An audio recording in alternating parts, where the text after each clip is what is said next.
UP विधानसभा में आम सहमति से लिफ्ट और एस्केलेटर विधेयक पास हो गया। इसके तहत सख्त नियम बनाए गए हैं जो लोगों की सुरक्षा के लिए बेहद ही कारगर साबित होंगे।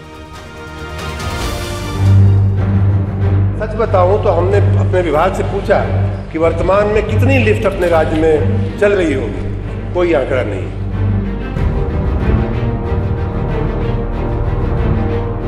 आए दिन लिफ्ट हादसों के मामले सामने आते रहते हैं।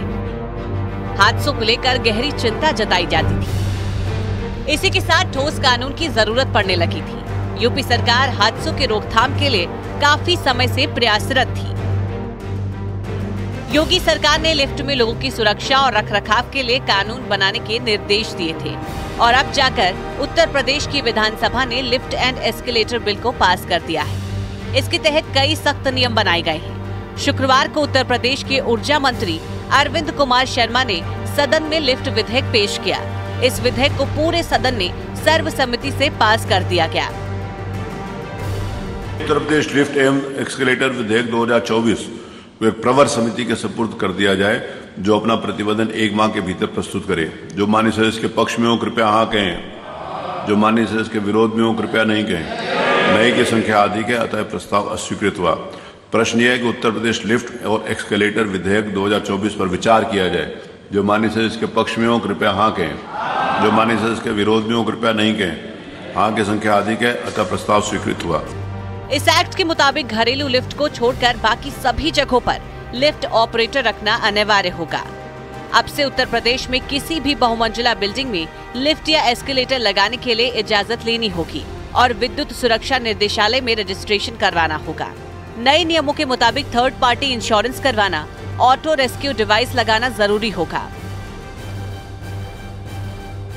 जो यहाँ बात हुई कि कितने एक्सीडेंट हुए, कितने लोग मरे, पहली बात तो ये कि कितने मरे, 100 मरे या 1 मरे, दोनों ही उतना ही महत्वपूर्ण है। दोनों ही जीवन जो है उतना ही वैल्यूएबल होता है, तो इसमें न पड़ा जाए। दूसरी बात कि चूंकि ये अधिनियम हमारे पास नहीं है, इसलिए हमें सच बताऊं तो हमने अपने विभाग से पूछा कि वर्तमान में कितनी लिफ्ट अपने राज्य में चल रही होगी, कोई आंकड़ा नहीं है।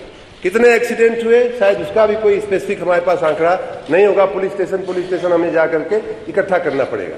तो इसीलिए आवश्यक है माननीय अध्यक्ष जी अधिनियम कि कम से कम जहां लिफ्ट लगती है वहां उस व्यक्ति को एक निश्चित अधिकारी को बता देना आवश्यक माना जाएगा, रजिस्ट्रेशन उसका आवश्यक माना जाएगा। नोएडा, गाजियाबाद जैसे बड़े शहरों की बहुमंजिला इमारतों में आए दिन लिफ्ट में हो रहे हादसों को लेकर हर तरफ से चिंता जताई जा रही थी। नियम के मुताबिक अब जो लिफ्ट लगेगी उसमें ऑटो रेस्क्यू डिवाइस लगा होगा। अगर बिजली या तकनीकी खराबी होने की वजह से लिफ्ट रुक जाती है तो नजदीकी फ्लोर पर अपने आप आकर दरवाजा खुल जाएगा। जो सेक्शन 12(7) है उसकी निचली 2 लाइनें अगर आप पढ़ेंगे तो उसमें बीमा का पूरी रूप से उल्लेख किया गया है।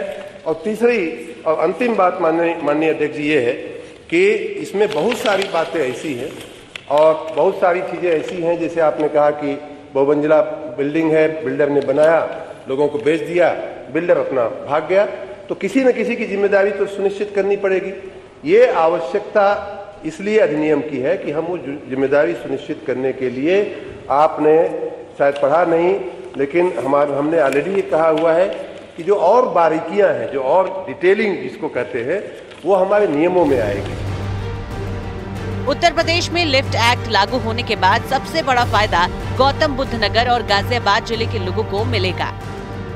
गाजियाबाद के साथ नोएडा और ग्रेटर नोएडा की सैकड़ों हाउसिंग सोसाइटी में हजारों की संख्या में लिफ्ट लगी हुई है, जिसके रखरखाव को लेकर कोई नियम नहीं है। बीते 5 फरवरी को कैबिनेट की बैठक में लिफ्ट में हो रहे हादसों को रोकने के लिए कानून बनाने का फैसला हुआ था। कानून का मकसद बहुमंजिला इमारतों में लिफ्ट में हो रही दुर्घटनाओं को रोकने और जवाबदेही तय करना है। Bureau report, news 18।